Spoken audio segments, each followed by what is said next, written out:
അല്ലെ ഓരോ ചാപ്റ്റർ പഠിച്ചുകൊണ്ടിരിക്കുമ്പോൾ അതിന്റെ എക്സാംസും കൂടെ നമ്മളുടെ മുമ്പിലേക്ക് വരും എന്നുള്ളത് നമ്മൾ അറിഞ്ഞിരിക്കണം.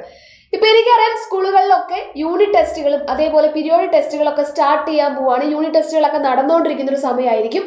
അപ്പോൾ അങ്ങനെയുള്ളൊരു സമയത്ത് ഒരു ചാപ്റ്റർ മുഴുവനായിട്ട് എക്സാമിന്റെ സമയത്ത് എങ്ങനെയാ പഠിച്ചെടുക്കുക? അതിന് നമുക്കൊരു ഷോർട്ട് നോട്ട്സുകൾ കയ്യിലുണ്ടെങ്കിൽ കോൺസെപ്റ്റുകൾ ഒന്ന് ഉറപ്പിക്കാൻ നമ്മളെ സഹായിക്കും.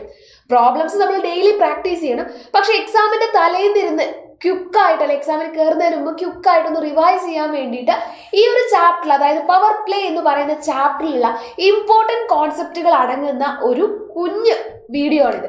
ഓക്കെ, അപ്പൊ ഈ ഒരു വീഡിയോ കണ്ടുപോയി കഴിഞ്ഞാൽ എക്സാമിന് നിങ്ങൾക്ക് എന്ത് ചെയ്യാൻ പറ്റും? കോൺസെപ്റ്റുകൾ മറക്കാതെ എഴുതാനായിട്ട് സാധിക്കും. ഓക്കെ, അങ്ങനെയാണെങ്കിൽ ഈ ഒരു ചാപ്റ്ററിൽ ആദ്യം പറയുന്നത് എന്താ നോക്കാം. Exponential notation. ആദ്യം പറയുന്നത് ഇതാണ് അല്ലേ. എന്താണ് എക്സ്പോണൻഷ്യൽ നൊട്ടേഷൻ? നമുക്കറിയാം ഒരു നമ്പറിന്, ഇപ്പൊ ഇവിടെ നോക്കുക, 5 × 5 × 5 × 5. 5 എന്ന് പറയുന്ന ഈ ഒരു നമ്പറിനെ നമ്മൾ 4 ടൈംസ് മൾട്ടിപ്ലൈ ചെയ്തു എന്ന് കാണിക്കാനായിട്ട് സിമ്പിളായിട്ട് നമുക്ക് എങ്ങനെ എഴുതാം? 5⁴ എന്ന് എഴുതാം. 5 × 5 × 5 × 5 എന്ന് എഴുതുന്നതിന് പകരം 5⁴ എന്ന് എഴുതാം. ഇതിന്റെ മീനിങ് എന്താണ്? 5നെ 4 ടൈംസ് നമ്മൾ മൾട്ടിപ്ലൈ ചെയ്തു എന്നാണ്. ഇവിടെ 5 എന്ന് പറയുന്ന നമ്പറിനെ ബേസ് ആയിട്ടും 4 എന്ന് പറയുന്ന നമ്പറിനെ എക്സ്പോണന്റ് അല്ലെങ്കിൽ പവറുമായിട്ടാണ് നമ്മൾ പറയുന്നത്. ഇതാണ് ഈ ഒരു ചാപ്റ്ററിലെ ഒന്നാമത്തെ കോൺസെപ്റ്റ് എന്ന് പറയുന്നത്. രണ്ടാമത്തെ കോൺസെപ്റ്റ് ലോസ് ഓഫ് എക്സ്പോണൻസ് ആണ്. നിങ്ങൾക്ക് ഈ വർഷം പഠിക്കാനുള്ളത് 4 ലോസ് ആണ് അല്ലെ. 1 2 3 4 4 ലോസ് ആണ് പഠിക്കാനുള്ളത്. അതിൽ ഫസ്റ്റ് ലോ എന്ന് പറയുന്നത് n⁴ × n⁴b n⁴a+b ആണ്. ഇവിടെ ബേസുകൾ സെയിം ആയിരിക്കണം, തമ്മിൽ മൾട്ടിപ്ലിക്കേഷൻ ആയിരിക്കണം ചെയ്യേണ്ടത്. ബേസുകൾ സെയിം ആയിരിക്കണം, മൾട്ടിപ്ലിക്കേഷൻ ആയിരിക്കണം. എങ്കിൽ മാത്രം നമുക്ക് എന്ത് ചെയ്യാം? മുകളിലുള്ള പവേഴ്സിനെ ആഡ് ചെയ്താൽ ഉത്തരായി. ഇവിടെ ഒരു എക്സാമ്പിൾ പറഞ്ഞിട്ടുണ്ട്. p⁴ × p⁶. ഇവിടെയും p ആണ്, ഇവിടെയും p ആണ്. അപ്പൊ ആൻസറിലും p തന്നെ. ഇൻറ്റു ആയതുകൊണ്ട് മുകളിലുള്ള ആൾക്കാരെ ആഡ് ചെയ്താൽ നിങ്ങൾക്ക് ഉത്തരം കിട്ടും. p⁻10 എന്നാണ് ഉത്തരം വരുന്നത്. ഇതേപോലെ നമ്മളുടെ രണ്ടാമത്തെ ലോ ആണ് quotient law. n⁴ divided by n⁴b. ഇവിടെയും n ആണ്, ഇവിടെയും n ആണ്. അപ്പൊ ആൻസറിലും n തന്നെ. ഇവരെ തമ്മിൽ ഡിവിഷൻ ആയതുകൊണ്ട് നമ്മൾ എന്ത് ചെയ്യണം? മൈനസ് ചെയ്യണം. a - b എന്ന് വരും. n⁻a - b. റെഡി? അടുത്ത് നോക്കുക, power of a power law. അതായത് n⁻a all⁻b എന്ന് പറഞ്ഞാൽ n⁻a × b ആണ്. ഇതാണ് മൂന്നാമത്തെ ലോ എന്ന് പറയുന്നത്. എക്സാമ്പിൾ പറഞ്ഞുതരാം. 2⁻3 whole⁻3 അല്ലെങ്കിൽ 2⁻3 whole⁻4 എന്ന് വന്നു എന്ന് വിചാരിക്കുക. ഇതിന്റെ ആൻസർ 2⁻3 × 4 ആണ്. അതായത് 2⁻12 എന്ന് വരും. ഓർത്തിരിക്കാൻ സിമ്പിൾ അല്ലേ? ഇതാണ് മൂന്നാമത്തെ ലോ. ഇനി നാലാമത്തെ ലോ എന്ന് പറയുന്നത് power of A product rule. m⁻a × n⁻a m × n whole⁻a. ഇവിടെ പവറുകൾ സെയിം ആണ്. താഴെയുള്ള ആൾക്കാർ എന്തോ ആയിക്കോട്ടെ, പവറുകൾ സെയിം ആണെങ്കിൽ അവരെ നമുക്ക് കോമൺ ആയിട്ട് പുറത്തേക്ക് എടുക്കാം. m × n എഴുതിയാൽ മാത്രം മതി. അപ്പൊ ഇതാണ് നമ്മളുടെ ലോസ് ഓഫ് എക്സ്പോണൻസിൽ നിങ്ങൾ അറിഞ്ഞിരിക്കേണ്ട 4 ലോസ്. ഈ ലോസ് എഴുതി വെക്കുമ്പോൾ അതിന്റെ കൂടെ തന്നെ ഒരു എക്സാമ്പിൾ കൂടി എഴുതി വെക്കാനായിട്ട് ശ്രദ്ധിക്കുക. അപ്പൊ നിങ്ങൾക്ക് ഈ ഒരു ചാപ്റ്ററിന്റെ ഈ പറഞ്ഞ നോട്ടുകൾ എഴുതി വെച്ച് നിങ്ങൾ പഠിക്കുന്ന സ്ഥലത്ത് ഒട്ടിച്ചു വെക്കുകയാണെങ്കിൽ നിങ്ങൾക്ക് സിമ്പിൾ ആയിട്ട് എക്സാമിന്റെ സമയത്ത് റിവൈസ് ചെയ്യാൻ എളുപ്പമായിരിക്കും. കഴിഞ്ഞിട്ടില്ല. ഇതിൽ നമ്മൾ പഠിക്കുന്ന മൂന്നാമത്തെ കാര്യം സീറോ ആൻഡ് നെഗറ്റീവ് എക്സ്പോണൻസ്. അതായത് x⁻0 എന്ന് പറഞ്ഞാൽ അല്ലെങ്കിൽ n⁻0 എന്ന് പറഞ്ഞാൽ അത് ഓൾവേസ് 1 ആയിരിക്കും.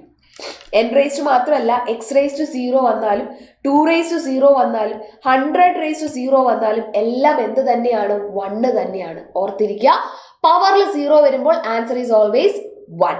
അടുത്തത് നെഗറ്റീവ് എക്സ്പോണൻസ്. ഇനി നെഗറ്റീവ് നമ്പർ എക്സ്പോണന്റ് ആയിട്ട് വന്നു, അതായത് n⁻a എന്ന് വന്നു. നമുക്ക് പൊതുവെ നെഗറ്റീവ് നമ്പേഴ്സിന് ഇഷ്ടമല്ലാത്തത് കൊണ്ട് 1 ഡിവൈഡഡ് ബൈ n⁻a എന്ന് വരും. n⁻a താഴേക്ക് വരും. മൈനസ് പോക്കാനായിട്ട് റെസിപ്രോക്കൽ എടുക്കുക എന്ന് ആലോചിച്ചാൽ മതി. മൈനസ് പോക്കാനായിട്ട് റെസിപ്രോക്കൽ എടുക്കുക. ഇതേപോലെ തന്നെ 1/n⁻a എന്ന് വന്നാൽ എന്ത് ചെയ്യും? റെസിപ്രോക്കൽ എടുത്താൽ മൈനസ് പോയിക്കോളും. അത് n⁻a ആയിട്ട് മാറും. തല കുത്തനെ നിർത്താം. റെസിപ്രോക്കൽ എടുക്കുക എന്ന് പറഞ്ഞാൽ ഡിനോമിനേറ്ററും ന്യൂമറേറ്ററും അങ്ങോട്ടും ഇങ്ങോട്ടും സ്വിച്ച് ചെയ്താൽ മതി. അടുത്തത് ആരാണ്?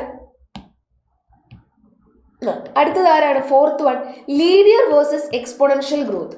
നമ്മൾ ഈ ഒരു ചാപ്റ്ററിന്റെ തുടക്കത്തിൽ പറയുന്നുണ്ട് ഒരു പേപ്പർ ഫോൾഡ് ചെയ്യുന്നത്. ഈ പേപ്പർ ഫോൾഡ് ചെയ്യുന്ന സമയത്ത് ഓരോ പ്രാവശ്യം തിക്നെസ് ഇങ്ങനെ ഡബിൾ ആയി വരികയാണ് അല്ലേ? ഓരോ പ്രാവശ്യം നമ്മൾ പേപ്പർ ഫോൾഡ് ചെയ്യുമ്പോൾ തിക്നെസ് ഇൻറ്റു 2 മൾട്ടിപ്ലിക്കേറ്റീവ് ഗ്രോത്ത് ആണ്. അതിനെയാണ് നമ്മൾ എക്സ്പോണൻഷ്യൽ ഗ്രോത്ത് എന്ന് പറയുന്നത്. അത് വളരെ പെട്ടെന്ന് വലിയൊരു ഹൈറ്റിലോട്ട് എത്തും. നമ്മൾ പറഞ്ഞിട്ടുണ്ട് ഒരു സാധാരണ ഒരു പേപ്പർ നമ്മളൊരു 46 ടൈംസ് ഒക്കെ ഫോൾഡ് ചെയ്യാൻ പറ്റിയാൽ അത് വളരെയധികം, എനിക്ക് തോന്നുന്നു ചന്ദ്രനിൽ എത്തുന്നോ അല്ലെങ്കിൽ ബുർജ് ഖലീഫയുടെ ഹൈറ്റ് എത്തുന്നോ അങ്ങനെ എന്തായിരുന്നു പറഞ്ഞിട്ടുണ്ടായിരുന്നത്. അത്രയും ഹൈറ്റിലേക്ക് അത് മാറും എന്നുള്ളത്.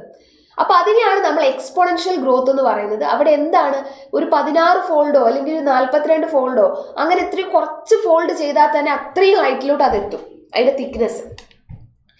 നേരെ മറിച്ച് ലീനിയർ ഗ്രോത്ത് എന്ന് പറഞ്ഞു കഴിഞ്ഞാൽ ഇവിടെ നിന്ന് നമ്മൾ എന്താ പറയുക ഓരോ സ്റ്റെപ്പ് കയറുന്നത്. അതായത് നമ്മളിപ്പോൾ ഇവിടുന്ന് ചന്ദ്രനിലോട്ട് ഒരു സ്റ്റെപ്പ് വെച്ച് പോവാന്ന് വിചാരിക്കുക, ഒരു സ്റ്റെപ്പ് ഉണ്ടാക്കിയിട്ട് അല്ലെങ്കിൽ ഒരു ലാഡർ വെച്ചിട്ട് പോവാന്ന് വിചാരിക്കുക. അപ്പോൾ ഓരോ ലാഡറും 20 സെന്റിമീറ്റർ ആണ് ഡിഫറൻസ്. അപ്പോൾ 20 സെന്റിമീറ്റർ ആഡ് ചെയ്യുകയാണ് ചെയ്യുന്നത്. അങ്ങനെ ആഡ് ചെയ്ത് പോകുമ്പോൾ ഭയങ്കര മെല്ലെയാണ് ഗ്രോത്ത് സംഭവിക്കുക. +20 എന്ന് പറയുന്നത് വളരെ സ്ലോ ആയിട്ടാണ് ഗ്രോത്ത് വരിക. അതിനെയാണ് ലീനിയർ ഗ്രോത്ത് എന്ന് പറയുന്നത്.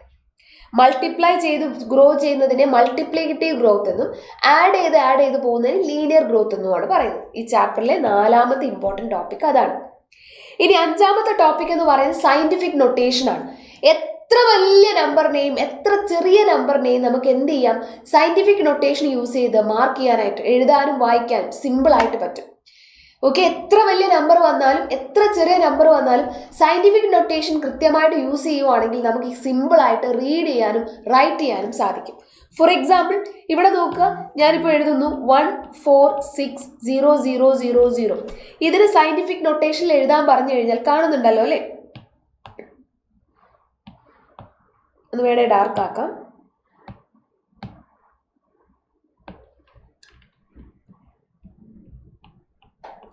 ഇതിന് സയന്റിഫിക് നൊട്ടേഷൻ ആക്കി എഴുതാൻ പറഞ്ഞു കഴിഞ്ഞാൽ നമ്മൾ ഈ ഒരു ഫോർമാറ്റിലേക്കാണ് ഇതിന് മാറ്റേണ്ടത്. x × 10⁻⁴.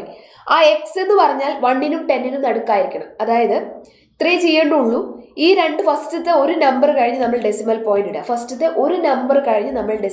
ഇടുക. ബാക്കിയുള്ള നമ്പർ അതേപോലെ എഴുതുക. ഇത്രേ ചെയ്യേണ്ടു. ഫസ്റ്റത്തെ ഒരു നമ്പർ കഴിഞ്ഞ് ഡെസിമൽ ഇടുക 1.46. അത്രയും ആലോചിച്ചാൽ മതി. അപ്പൊ ഈ 1.46 എന്ന് പറഞ്ഞാൽ 1നും 10നും ഇടയ്ക്കല്ലേ.